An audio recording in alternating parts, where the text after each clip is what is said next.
Assalomu alaykum qimmatli qarindoshlar, yaxshimisizlar? Bugun 2024-yil 5-oyning 19-kuni, yakshanba tushdan keyin.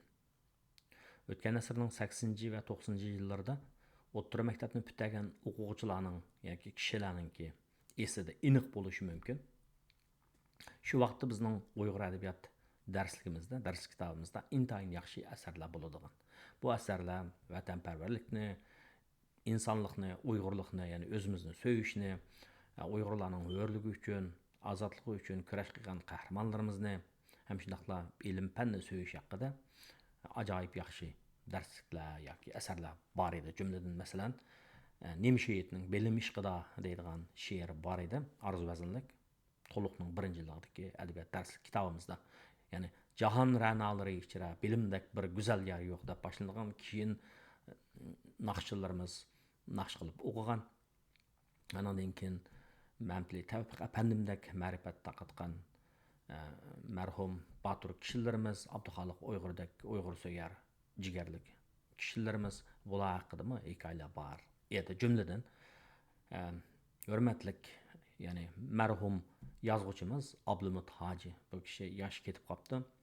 Bu kishiningki dars kitobimizga kirgizilgan bir asri bo'ladigan To'tiya deb.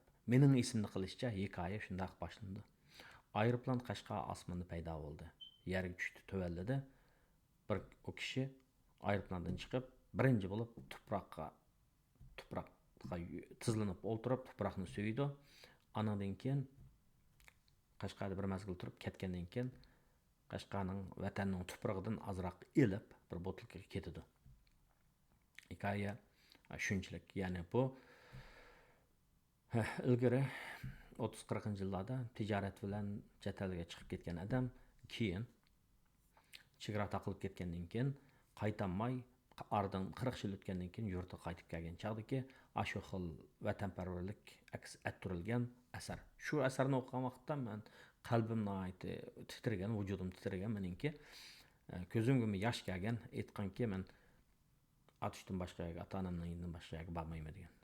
Lekin cho'ng bo'ladi ekanmiz, sharoit qistaydi ekan, o'zimizning orzu havaslari ham yuqoriga chiqtirdi ekan. Shuning bilan o'qiydi ekanmiz, o'qib oliy maktabga kelib Urumchiga keldik. Anadan keyin yana ko'proq bilim egallash ham har xil sabablar tufaylidan shundoq chet elga chiqib qoldik ekanmiz. Chet elga chiqib mana men ayni vaqtda Abdulmut Hoji akamning shu yozmasdiki, shu yeliq odamlarning odamga o'xshash bir xil holatga tushib qoldi. Bu menla emas, sirtda yashayotgan bizning qimmatli qarindoshlarimizning hammasiga nisbatan har holda o'rtaq deyman. Ya'ni azob tuyg'usi bo'lgan, mehr muhabbat sevgisi bo'lgan odamlarga o'rtaq deb qarayman. Endi shu odamningki botilkada ilib ketgani nima deganda, al yurtga bo'lgan seg'inish, vatanparvarlik, o'z xalqiga bo'lgan esil tilak. Endi shu xil tuyg'u chet eldagi Uyg'urlarning ichida, chet ellik kishilarimizning ichida har xil shaklda ifodalandi. Bu bir-birimizga nisbatan yangi kelganlarning oldiga chiqib qarshi elish, ham ularningki bilgan uchurlarimizni o'zimizdan qismaslik, ya'ni ulardan aymaslik, ularga aytib berish, ularning ishlarining yaxshi bo'lishiga har xil shaklda qo'limizdan kelishicha yordam qilishni ifodalandi deyman. Masalan, biz kelgan chog'da oldimga chiqqan kishilar bo'lgan, bizning cho'nglarimizning ichida, bizning tangtushlarimizning ichida, bizning kichiklarning ichida bu xil an'ana, fazilat davom qilyotdi. Nayt kichik chog'da Bo'ston kelib o'qigan bir qarindishimiz bor edi. Bu qarindishimiz bir chog'da ham ishlab, ham o'qib, yaxshi o'qib, Amerikaningki oliy maktab o'quvchilari, o'rta maktab o'quvchilari oliy maktabga imtihon bergan chog'da beradigan bir o'lchamlik standardized test va o'lchamlik imtihon. Shuningki bir qism shuningga bundaq takror qilib beradigan oila o'qituvchilik xizmatini qo'shimcha topgan gap.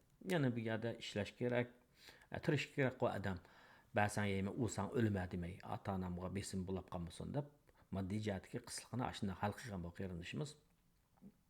Soatiga $60-70 pul deb. Keyin yana bir meditsinani bitirgan qarindishimiz kelgan vaqtda, u qarindishimiz shundoq aka bir ish prostovan biroz qiynalib qoldim deganda, men qarindishimizdan so'radim, ukam, bu ishni sen qilganding, tonishtirib qo'ya olamsan desam, tanıştırıp qo'yay deb shu buning xizmat deb bergan kichik shirkatga desa bo'ladi deb qarinishimizning olgan. Demak, har ikkisi tirishib oxirgi hisobda kunni yaxshi qildi. Demakchi o'g'lim, enimiz yaxshi o'qigan, o'zini tutib olgan esil bola bo'lg'achqa qo'shimcha darslarni o'tib bir yo'l topdi. Andan keyin bilgan narsasini boshqa qarinishimizga ko'rsatdi. U o'zining kunini herhalde yaxshi qildi degan gap. Endi gap yiliqi elimizningki ishida ifodalandi. U elimiz shu Amerikada oilalarga kirib dars o'tish jarayonida bir narsaga es qilgan gap. Odatda turmush ahvoli yaxshi odamlar bolalarni soatiga $100 $100 to'lab, bolalarni shunday qo'shimcha takror qilgizganda oila o'qituvchisi takror taklif qilib, men paranglashgan vaqtda shu enim dedim, aka ba'zi oilalar bak boykan bu yerda, lekin sirtdan qaragan chaqda boydek emaskan, lekin oilaning ichiga kirgandan keyin his qildi ekansiz deb bir qism gaplarni deb berdi. Men u deb bergan gaplar asosida shunday yakun chiqardim. Ya'ni bu odamlar qandoq beydi deganda, ota-onasidan qolgan oz to'la inheritance deymiz, mirosdan sirt asosan bular pul muomala sohasiga mablag' soldi ekan bu kishilar.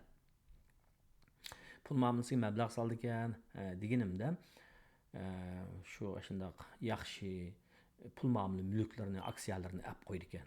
Mayli zoyim bo'lsin, paychik bo'lsin, yoki bo'lmasa ko'rsatkich paylari bo'lsin. Aniki buni uzun mezgil tutadi ekan. Pulning psixologiyasi degan kitobdimi avtor shuni tavsiya qiladi. Ya'ni omonat ko'proq chiqiming kirimingdan ishib ketmasin, omonating ko'proq bo'lsin. Andan keyin mablag' qilib soldi. Mablag' qilib solgan vaqtda bozorda rangarang har xil narsalar bor. Xuddi odatda tovarlar bozoriga borsak, yezdiga dehqon bozoriga borsak, qo'g'in olamdiq, chilgimi, tavuz olamdiq yoki baş marojni degan o'xshash tanlashga duch kelgandek, u o'zimizning iste'mol xohishimizga bog'liq ish. Ammo pul muomala bozoriga kelgan vaqtda pul muomala bozorining o'ziga xos pursti bor, ham xatari bor. Xatar degan vaqtda olgan narsangiz oxirida arzimas ishlarga arzimas bo'lib qolishi mumkin. Masalan, 2000-yilning boshlarida Enronning paychekini olganlar, energiya shirkati, Enron shirkati necha 2003-yilga deyman, vayron bo'lib ketdi, ishlarga arzimas bo'lib ketdi. Shunga bir paychekini olsa, bir paychekiningki xatari bor. Buning uchun bu xatarni tuvantishning amali nima deganda mabda'chilikda shundoq tuvan tanlartiki low cost index fond elish kerak deydi. Morgan Housel o'zining kitobida, Warren Buffett shuni tavsiya qildi ekan. Men bu haqda ko'rsatkich payini ijod qilgan kishiniki John Bogle ekanligini degan. Bundan 2 yil burungi bir leksiyarimda men John Bogle to'g'risida, ya'ni Vanguard shirkatini qurib, ko'rsatkich payini tanishtirib 70-yillarda qilgan o'sha kishining kishi to'g'risida maxsus to'xtalganman, John Bogle to'g'risida. Ko'rsatkich payini elishning o'zi nima deganlikda bir xil passiv mablag' silish. Ya'ni har qitimliq maoshingizdan muqim qismini ayirib qo'ysiz. Bankingizga mablag' qilib, omonat qilib sanmaysiz, ammo ko'rsatkich payini olsiz, buni uzun tutasiz. Ya'ni mablag'chilikda vaqt omilini oid muhim. Time dimension deb qo'ydim. Vaqt o'lchami, vaqt omilini oid muhim. Savringiz bo'lish kerak degan gap. Endi xo'sh, bu yerda ko'rsatkich payining aloyligi nima deganda, ko'rsatkich payi u bir shirkatning payi emas.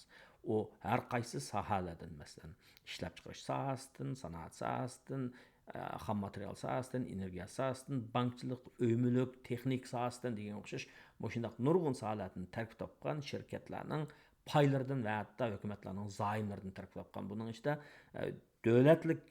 davlatlik shirkatlarning, tarmoqlarning paychik zoimlari bor, ham chet elning bor. Masalan, Yevropaning degan ish. Dunyoning hozirgi shu pul muomala bozorida 3 cho'ng bozor bor. Birisi Amerikaningki pul muomala bozori, yana birisi Yevropaning. Yevropa deganda Yevropa quruqligi, jumladan Angliya, Avstraliya, Pacific Rim deb qo'ydi. Bu asosligi Singapur, Vietnam, Koreya, Avstraliyani o'z ichiga oldi. Uni Pacific Rim degan rayonlar. Ham undan keyin hozir ko'tarilayotgan iqtisod, masalan, Hindiston deganga o'xshash. Ba'zida Xitoyning, Hong Kongning ko'proq. Bu bozorlarga kishilar, yakka shaxslar, mabda'chilik shirkatlari mablag' soladi degan gap. Anandan keyin mal ko'rsatkich paylari shu xil Aşı bazalardaki bir kısım şirketlerinin payları da mı terkip tapkan deyin gep. Bu yerda ko'rsatkich payda nurg'un narsalar bor. Nurg'un şirketlarning har qaysi sohadan kichik, cho'ng, o'tir qatlam şirketlarninki. Men bu kichik, cho'ng, o'tir qatlam şirketlarning aniqlamasini pul muomalaga mablag' solish degan kitobimda bayon qilib ketganligim uchun demayman. Ozroq kitob o'qish kerak pul topaman deydigan odam. Xo'sh. Endi o'sha ko'rsatkich payga nisbatan aytgan vaqtda Morgan Housel mi Warren Buffett mi deydi, mushuni ilish kerak deydi. Men buni to'g'ri topdim. Mavo ba'zi anglovchilar Hindistonning iqtisodiga, Hindistonning ba'zi exchange trade ETF, exchange trade fund deganni olsak bo'lamdi. Men ilvatıman deydi, menimcha bo'ladi. Yani Hindistonninki nopos hozir dunyoda birinchi o'ringa o'tdi. Ilgari Xitoyda, hozir Hindistonning zamin territoriyal jihatdan Xitoydan xilli kichik, ammo nopos Xitoydan ishib ketdi, ammo uningda yoshlarga oid ko'p, bu cho'ng bozordan derak berdi. Ammo tabiiy boylik qisroq Hindistonda, shu yerda texnika taraqqiy qilishga majbur. Iqtisodshunoslar Hindiston iqtisodininki 6-7% yilga o'sishdan paraz qilishmoqda. Ham Mao Covid, ham Xitoy bilan Amerika o'rtasidagi, Xitoy bilan Yevropa o'rtasidagi geopolitical o'zgarish tufaylidan Xitoydan ba'zi shirkatlar, xalqaro shirkatlar yo'tkilib chiqyapti. Vietnam, Laos, hatto Meksikaga yenib kelganlar bor. Andin Mao nemiga Hindistonga ko'chayotganlar bor. Shu ma'nodan aytgan vaqtda Hindistonda potensial va Hindistonning bozorininki gullanish potensiali bor. Hindiston azar qadar o'zining ichidagi boshqa o'ziga o'xshamagan millatlarga nisbatan diktator yurgizib, ularni solab degandek undaq ish qilgani yo'q. Ammo bir davlat bo'lgandan keyin Azullah kamsitish, charqaqish bo'lgani bilan, ammo dunyoda uni nisbatan cho'ng demokratiya deb atab qo'ydi, ammo uning o'ziga nurg'un nuqsonlari bo'lsa-ma, unchalar vahshiy emas. Shunlashqa ham Hindistonning nopos ko'p bo'lgandan keyin, nopos ko'p bo'lgan yerda bir qism odamlar chiqadigan gap, talantli odam chiqadigan gap. Shunga Hindistonliklar pushtidan bo'lgan nurg'un odamlar mayaga kelib, Amerikaga kelib, bular ashada doktorlik maktabini bitirganlar shakl doktor bo'ladi. Ananiki shu cho'ng shirkatlarning shu Fortune 500 degan ashunday aytilgan shirkatlarning ko'p xili bir qismi Hindistonliklar pushtidan bo'lgan CEO, ya'ni shirkatning ijroiya raisi Hindistonliklar pushtidan bo'lgan. Şuna bular Amerikada, Yevropada, lekin Hindistonninki iqtisodiy taraqqiyotininki potensiali bo'lganligi uchun Hindistonninki shu ko'rsatkich paylardan azroq elish menimcha yaxshi ish. Bu orqali men so'z qoldirgan qarindishimninki savoliga javob berdim. Hamda Mao yana bir savollar bor. Bu xil ko'rsatkich paylarini nereden olamiz deb. Ko'rsatkich paylarini Robinhooddan ma'qul oldu. Vanguardning ko'rsatkich paylari bor. Robinhood deydigan bir app bor. Shundan ma'qul oldu. Anandan keyin haqiqatsi pul muomala mabda'chilik shirkatlarininki platforma o'zlarininki shu platformalar bor-da, munbarlar bor, shuni ola olasiz. Masalan, Fidelity'ning bor, Schwab'ning bor, Merrill Lynch'ning bor, ashaddan ma'qul oldu. Endi gap qandaqni ilishda. Chunki bular ko'rsatkich paylarini indeks fondini bular nima qilgan vaqtda, barpo qilgan vaqtda har birisidan oz-ozdan qo'shadi. Xuddi nima deymiz, masalan, smoothie deydigan bir ichimlik bor-ku, smoothie deydigan ichimlikni qilgan vaqtda uningga olmaning, ananing, boshqa apelsinning ashuna ta'mlarini qo'shadi-ku. O bir xil ham ta'm emas, nurg'un ta'mlarni tarkib topgan. Demak, bular ishlab bank sohasidan, texnik sohasidan, bu sohasidan har biridan qo'shadi degan gap. Ya'ni siz bu orqali bir shirkatdan payini olmaysiz, nurg'un shirkatdan, nurg'un sohaning payini olasiz degan gap. Shunga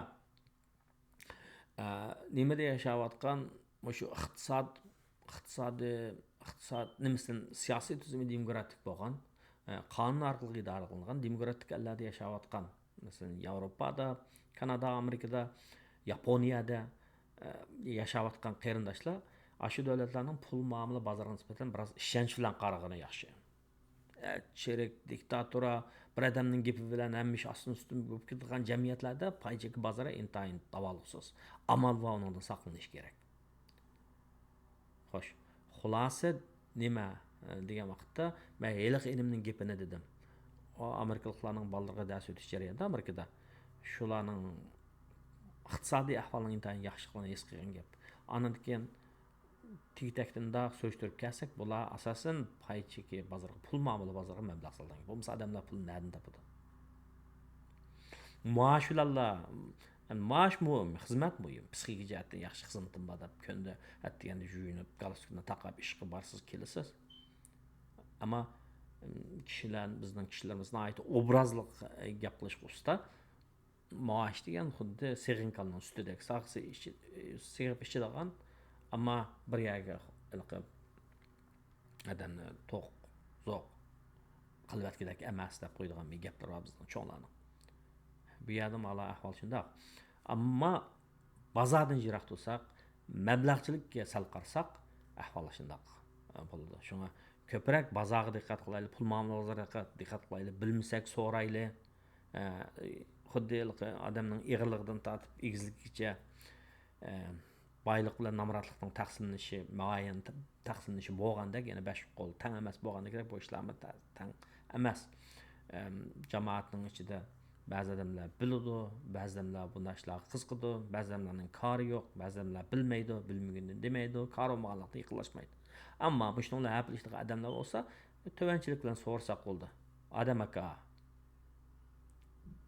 avaxonachi, maoshni manda qilibsiz, sizni biladi deydi. Maoshni qanday qilsam bo'ldi deb maslahat olganning hech qanday yomon yo'li yo'q.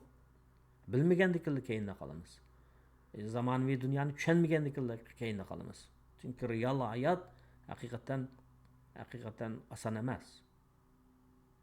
Şuna kishilarningki beshashgan kulpatlarga kulmaslik, kasal azobga tatgan bo'lsa, istash qilish bu normal insonlik narsa. Shuning bilan birlikda yana qo'limizdan kelsa bilgunimiz bo'yicha o'qiyman deganlarga, xizmat izlayman deganlarga, xizmat fursatlari bo'lsa deb qo'yish, ularga "Avu" deyishning o'zi ham insonlik, ham uyg'urlik. Bunda bo'lgan vaqtda jamoatimiz yaxshi bo'ldi, kuchli bo'ldi. Odam deganning yo'qsizlikdan, umidsizlikdan anga asqanga kirib ketadigan gap. Shunga men pulning psixologiyasini bir qator so'zlab keldim. Mushu Yevropada yashayotgan bo'labmi? Shimoliy Amerikada yashayotgan, Angliyada nimada? Yevropa, Yaponiyada yashayotgan qarindoshlar mush pay cheki bozoriga mablag' silishni o'rganish kerak, bilish kerak deb qarayman. Bu yerda farq bor. Qilish kerak, bilish kerak bilan majbur qilish. Majburlikdan emas, o'zimiz xohlab, izlab, qo'g'lab qilishimiz kerak bu ishlarni. Chunki hayotimizning cheki bor. Yana bir avlodlarimiz bor biz yetishtiradigan. Avlodlarimizga azli bir narsa qolsin. Mayli, yig'ib baqsaq, bir narsa qolsa avlodlarimiz qoldi, jamoatga qoladi o ishlar. Yab ichiblam o'tib ketolmaydi hayotda. Yab ichib o'tib ketsak, u bir oddiy hayot bo'ladi. Yukslanish bo'lmaydi. Ani butun ishni beshimizga baxtsizlik kelsa, nacharlik kelsa, andan uni boshqalardan ko'rsak, u bo'lmaydi. Shunga o'zimizning tadbirlik bo'lmag'imiz bu hayotda nihoyat muhim ekan demoqchi bo'laman. Xo'sh. Shuning bilan birlikda mening mandaq bir qarashlarim bor. Anglab qo'ysanglar bo'ladi. Bak, to'g'ri bo'lmasligi mumkin, lekin o'zimga nisbatan to'g'ri deb qaraydigan. Nima deganda, bir bolalarni yaxshi o'qitgan ota-onami bir iyilik tikliguchi deb qarayman. Masalan, bir odam shirkat qurib yiliga 50 ming dollardan foydasi 5 yilda 250 ming dollar foyda olishdimi? Lekin shu odam bolasini yaxshi tarbiyalasa, shirkat qurmagan bo'lsa, masalan, bolasini oliy maktabga yo'llasa, oliy maktabdan to'liq o'qish mukofoti olsa, yiliga 50 ming dollarlik chiqim tejaladi degan gap. Fursat tanarqi deydigan narsa var iqtisodda. Ya'ni ma'lum bir narsani qilish uchun ma'lum bir narsani voz kechish gap. Shuni siz ba'zida o'zingiz bak pul topolmasangiz, ammo bolalaringizni o'qitish uchun, balamni o'qitaman deb Балдарыңызны оқытышқа көпірек әжір бәсіңіз, тәрбиелешке әжір бәсіңіз, балаңыз оқыш мұкабаттан али мектеп кірсе, он бір игіліктілік деген бір іш болады. Андан яны бірісі неме деген вақытта сағламлық. Сағламлықны сақлашмы? Sağlamlıqның gebene qıysam, ötülep sağınımını. Sağlamlıqның saqlaşma bir igilik yoludur. Sağlam duruşumuz. Olması pullarını tepep ahırda ağır üzümüzü təkşi etmeyi. Ağırıp qalğan vaxtda vaycanlap yazsaq, heç nima tetemaydı. Steve Jobs'ның gibi var. Ben oxup koydum Steve Jobs'ның gibi şu kanalda. $30,000 saat mı, $30 saat mı oxşaş vaxtını ifadelaydı ekendi. Pul tepep isil doğrularını alar ekensiz, isil davanını alar ekensiz, lekin ağırlıqını başqasıga ötküzüp beremeydi ekensiz. Şuna sağlamlığımızga diqqat qilish, sağlam turishimizning o'zimi mayli ruhiy jihatdan va jismoniy jihatdan bu bir xil eglik tiklash kirdi deb qarayman men.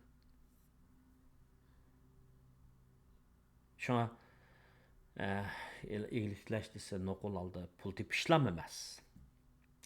Ballarimizni yaxshi tarbiyalash, yaxshi maktablarga avatish, yaramli qadam qilish, anandan keyin özümüzning va oila a'zolarimizning sog'lomligiga diqqat qilish, og'rib qolmaslik. Og'rigandan keyin nurg'un pul topsak, og'irsak shunga ketilgan gap. O Meksikalik ba'zi ko'chmalarda shu ahvol ig'ir Latin Amerika mamlakatlaridan Amerikaga kelib qattiq ishlaydi. Hamda bu amalsizlikdan, hamda o'zining davlatida fursat bo'lmagandan keyin o'zining davlatlari va davlatlari cherak, fan madaniyat, texnikada keyinda qolgan bir turkum mushtum zo'rlar hokimiyatga chiqib olgan, o'zining xalqi diktator yurgizdi. O'g'ri qaraqchi, bulangchi, zarli chekimlik sotadiganlar, odam atkazchilari bular egallab olgan. O'zining davlati, o'zining millati, lekin fursat yo'q. Shuning bilan natuvon odamni qochadigan gap. Qechib mushalarga kelib ishlaydi, qari ishlaydi, illegal deb qo'ydi. Kechgachalar uzun ishlaydi, pul topadi. O'zining davlati qaran nurg'un. Ammo anda uni botun bolalarga avatib berdi. Anda bir yerga kelgan vaqtda og'riydi. Og'rigan vaqtda shu yaxshig'ida topgan pulini davolashga to'g'ri keldi. Bu bir hayot ekan endi. Shunga shu og'rib qolmaslikning o'zimi, sog'lom bo'lishning o'zimi intayin yaxshi ish demakchi. Oxirida men gapni ma'rif bilan to'xtayman. Shu kanalimda izchil turdi. Sog'lomlik, ma'rif to'g'risida to'xtaldim, iyilik tilash to'g'risida to'xtaldim. Hatto dastlabki yili Uyg'urlarning san'at bazasini barpo qilish degan gap nima dedim? Ishlar asta-asta bo'ladi. Hammadan nima desa, o'milgan bo'lmagan, hammadan yomon to'xtab qolgan deydi. Xudoyim buyursa, o kunlarni vujudga keladi. San'at bazasini barpo qilish, odam kuchi bilan, boshqarish bilan, yetaklash bilan, tashkillash bilan, texnik bilan, mablag' bilan bo'ladi. Umidvor qarash kerak, tirishish kerak. Bu xil iddiada bo'layotgan bu xil nurni chaqnatayotgan qiyonadoshlarimiz bor, ularningki sadolarini anglab men xo'sh bo'ldim. Yana birisi ma'rif. Sarxillar ma'rif to'g'risida men bir necha qatim dedim. Bu yil xo'sh bo'ladigan ish Sarxillar ma'rifga yetishtirgan bolalarning ikkisi Angliyadagi oliy maktabga qabul qilindi. Ularningki mushollaga kelishda ajr qilgan o'qituvchilarga, masalan, doktor Mahmudjon Letipdak qarindoshlarımızga, Məhəmtin Abbasdak, shundaq Uyg'ur so'yar ziyolilarimizga rahmat bularga. Bir ishlarning o'zishi, ichki tashqi omil deb qo'yamiz, aballarni tirishish kerak, ammo ularga nisbatan yetakchilik qiladigan, qo'llaydigan, o'zining ajrini singdiradigan shundaq so'yimlik o'qitish qarindoshlarimizning amgiga hurmat va olqish yog'dirishimiz ham kerak. Undan sirt yana 3 yılın aldığı bir o'quvchi kelgan, Saffoluk Universitetiga bu yilmi bir aylan keldi, diniy scholarshipga erishdi, ya'ni diniy scholarship. Maktabning shu maktab mudirini to'varak hamda shu bir mudirninki o'qish mukofot puliga erishdi. Kasıllam, o'qislam, tirishlam kuni yaxshi bo'ladi. Chunki muharib atixi yanchuqdagi pul qargan chog'da yaxshiroq. Nurg'un belimi bor odam pul bo'lmasa har qanday bas yashab ketalaydi. Puli odam, boshqa belimi yo'q odam desa pulni hajlab bo'lgan chog'da qarab o'tirdi degan gap. Ba'zilarda desam shu puliga tayinib, belimiga tayinib pul topganda deb balkim natayin atanisi bergan bo'lishi mumkin. Xo'sh, Unda olsa, yaşlarımızdan davamlıq tirişishini, iyilikləş, ümidli qarindoshlarımızdan davamlıq tirişishini, başqa her qaysı idare cemiyetlerde, şirketlerde işlab atqan qarindoshlarımızdan bir tarafdan pensiya puliga pul qo'yish fursatini qo'ldan bermaslikni, bolalarninki oliy maktabga, keyin cho'ng bo'lgan vaqtda oliy maktabga boradigan o'qish puliga hozirdan boshlab pul qo'yishini, chunki pre-tax deydigan gap, bojdan burun qo'shilgan pullar, ancha-muncha zoimlarga qarab qo'yishini tavsiya qilaman, umid qilaman. Chunki men dastlabki mishadagi hayotimning dastlabki chog'larida o ishlarga diqqat qilib bo'lolmagan. Chunki kanayga yo'q sunayga nada degandek o chog'da maoshlar to'van, ishlarning qandoq, jamiyatlarning qandoq yurishligini bilishga biroz vaqt ketdi. Men kichik boshlaganligim uchun qarindoshlarimizni burroq boshlashini tavsiya qilaman, o'zinglarga foydali. Rahmat emasa, yaxshi kunlar. Yar bo'lsin har zaman sizlarga.